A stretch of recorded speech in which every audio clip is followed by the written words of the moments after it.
behalf of Congressman Ron Paul.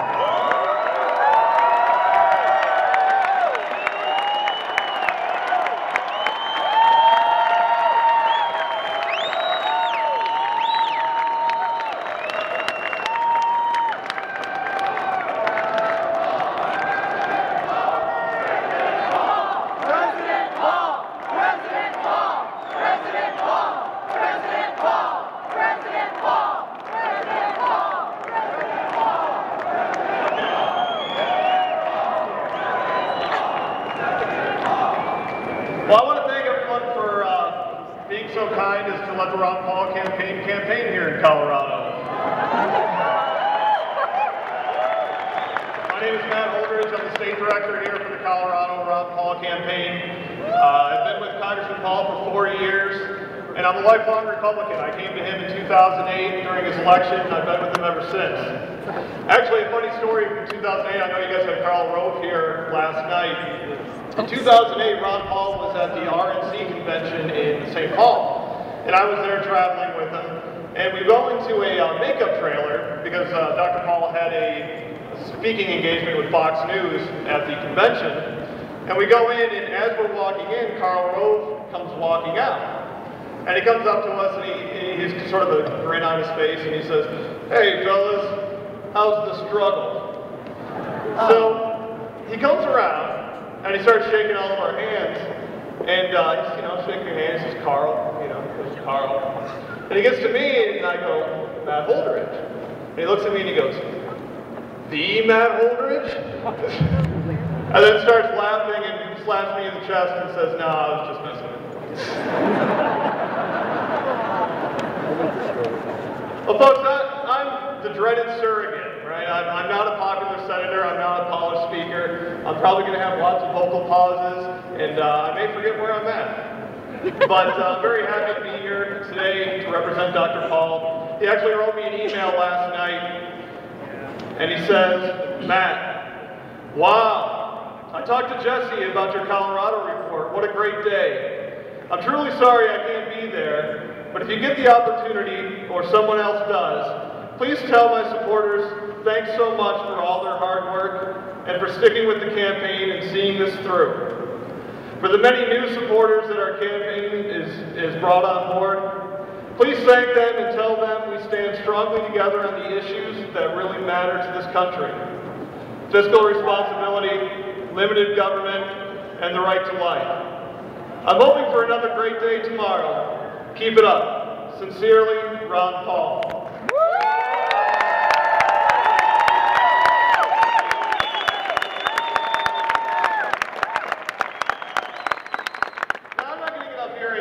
Over the head with the issues. Everyone else will do that for me. I want to tell you a little bit about Congressman Paul as a person as I've gotten to know him. And I want to tell you 2 stories that are my personal favorite, and I hope you'll enjoy them, and I hope they'll give you some insight into the character and who the person Ron Paul is as a man. So that story, when we were in the Republican National Convention in Minneapolis, we were driving all around, and I spent the weekend in a minivan with him, and we were just dotting receptions and donor meetings and things like that. And Congressman Paul never gets to eat at these things. He just stands there, he shakes everyone's hands, he takes pictures, he gives a little speech. He tries to be very gracious to the people who come at their own expense to meet him. So after we leave, we're driving around, he's really hungry, and we decide to stop at an Applebee's. And over some fish fillets, we were talking about books and political philosophy and things like that. And he started to tell me a story about his first vote in Congress. And he was a freshman congressman, this was in the late 70s.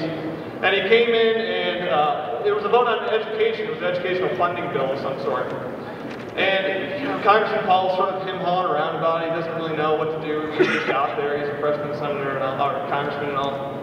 And the other congressmen are kind of, trying to whip him into gear. You need to vote for this bill. You got to vote for this bill. This is what brings money back to your district. This is how you get reelected. And so he says, okay, I'll vote yes. And by the way, this is the only time Ron Paul is flip-flopped. He says, I'll vote yes. So he gives his commitment that he'll vote yes, and then he's sleeping on it, and it's just not settling well with him. Because because he didn't come to Congress to bring money back or to be a big spender. He came to Congress to try to take us back to our limited government roots. And so he came back and he tells the leadership the next day I don't know how they do this technically, but somehow changed his vote and voted no on that. And from that day on, he said he was going to vote his conscience and he was going to vote his principles. And I think that says a lot.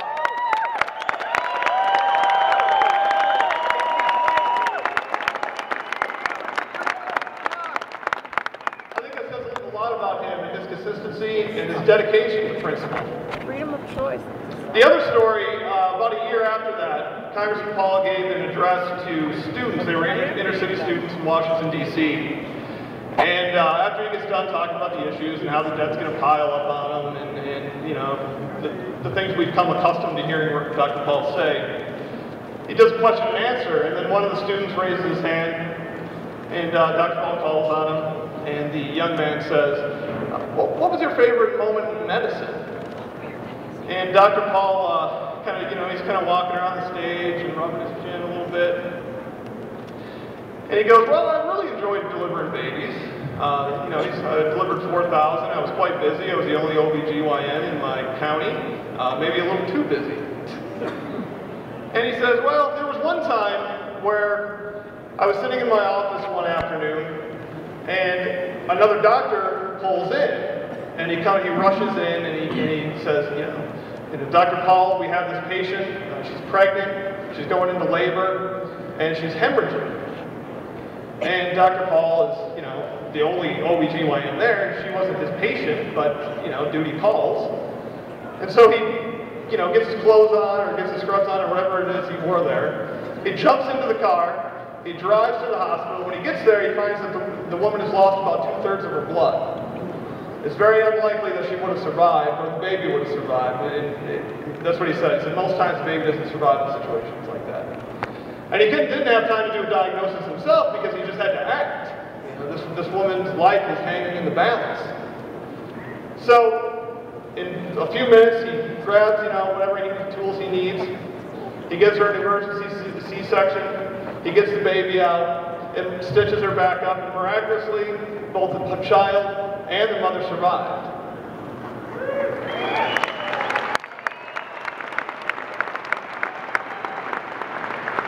Now that is what doctors do. Doctors are dedicated to doing things like that.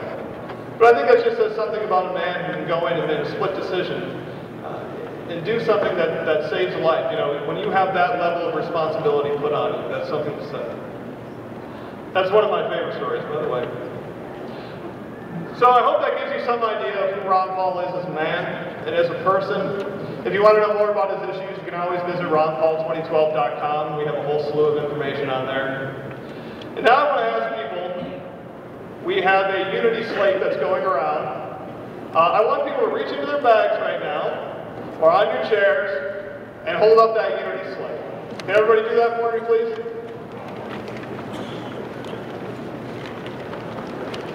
Okay? Looks like we got quite a few here. Some will be goldenrod, some will be white. Okay, what I want you to look for on there is, if it says the Ron Paul logo, and it has my signature on it, I'd like to ask you to vote that slate. Those are people, those are conservatives who care about these issues, who are willing to go to Tampa and put those issues to the forefront, the issues that mean a lot to conservatives and conservative Republicans. Now that I have your attention, how many here are conservatives?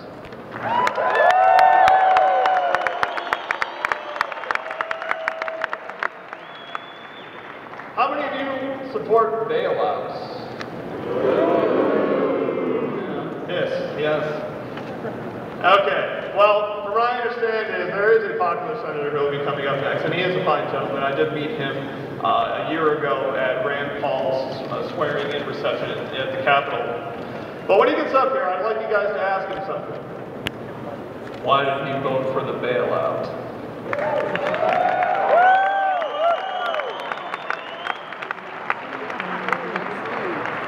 Now, folks, I know people here had their candidate of choice drop out earlier campaign cycle. Now Ron Paul is the last true conservative in the race.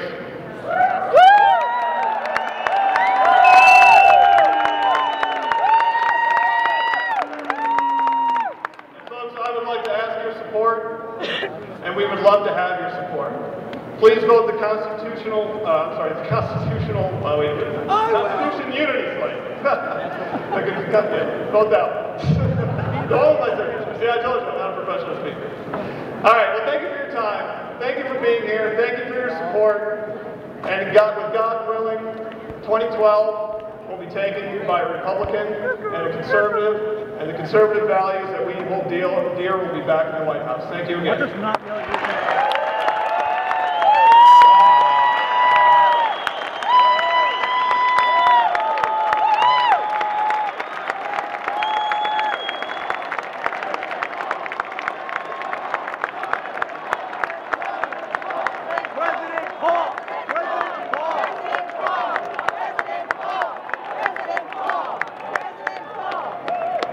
Yeah, watch us respect your candidate.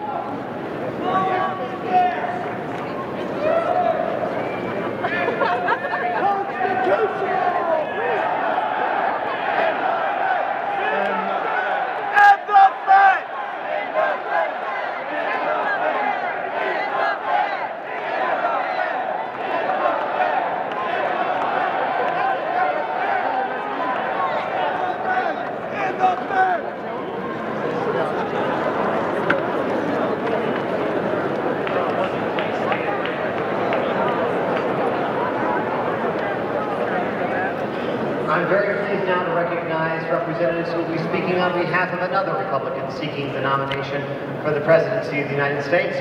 Please join me in welcoming representatives for Speaker of the House, Newt Gingrich. Please welcome Carrie Blake,